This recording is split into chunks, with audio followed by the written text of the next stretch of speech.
You know, growing up, we didn't go swimming a whole lot when I was a kid. In fact, I don't remember too many times going swimming at all, except for in a public pool every once in a while when my mom happened to take us or we rode our bikes down to that pool. That was about it. That was the only times that we ever went swimming. Now realize, I grew up in Phoenix, and I don't think a whole lot more needs to be said about the necessity of being in the water when you grow up in Phoenix. My parents grew up in Sioux Falls, South Dakota. A very different climate, a very different area, and certainly swimming is not the mainstay of what happens in that particular location. Beyond that, my parents also were farmers, and so swimming would have been, in the creek or something like that. What I learned much later was how my father learned to swim. His uncle had taken him, thrown him off of a bridge into the creek, and it was sink or swim. Apparently, he learned to swim, at least out of the creek, but didn't really care for that experience and didn't repeat that experience with any of us. So we didn't necessarily grow up with an appreciation for what it was like to have a pool, what it was like to have water around us, even had we been able to afford it at that time. So what experience did we have, and what experiences do we provide for others on their very first day of work? You only get one shot at the very first day of work. You only get one shot at the first time learning how to swim.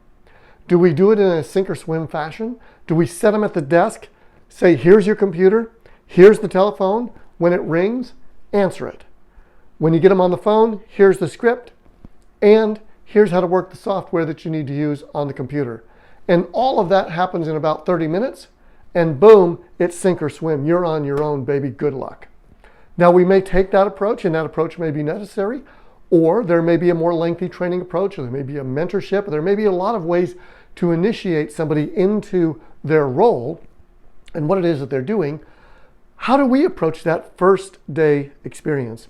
There has been research conducted on what it's like at the first day of work and the longevity and how long those people tend to stay, the longevity of employees that have great first days. There's a lot of research around what happens in that, and it's all pretty good if that first day experience, that first week experience, is something special, it's something exciting. For example, at Disney, the first day of work, so to speak, is called Disney Traditions. Everyone who is new is required to attend.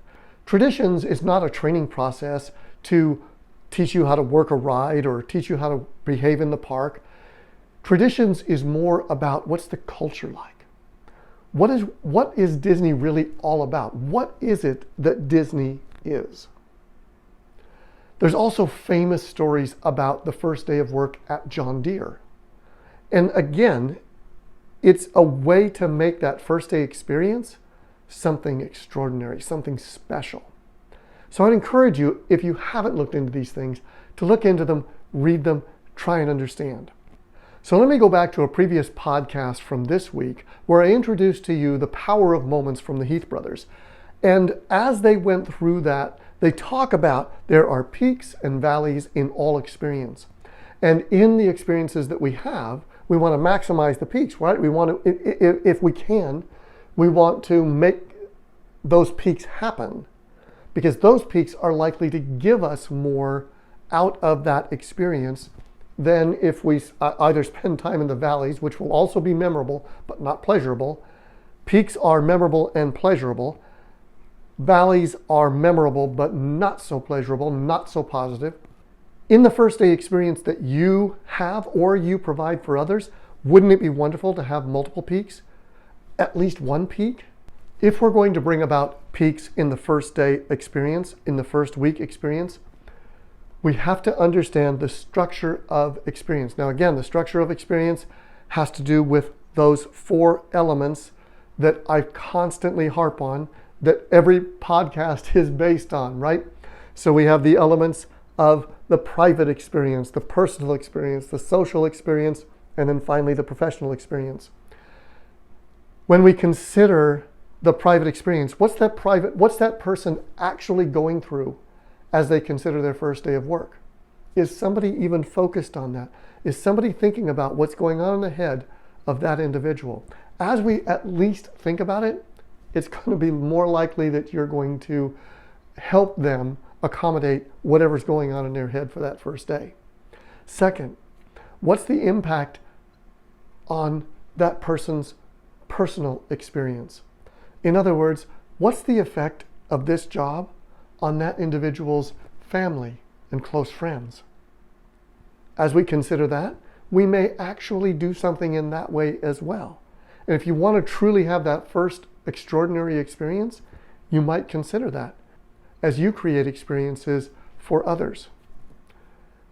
Third is the social experience. What's the social experience that person's going to have at work in their first day? Are they going to meet resistance and animosity? Are they going to be tossed into a situation where they know little about the organization, little about the people there, little about even where to go get lunch or what the rules are around different things, how to be successful? These are all parts of the social experience that are going to have.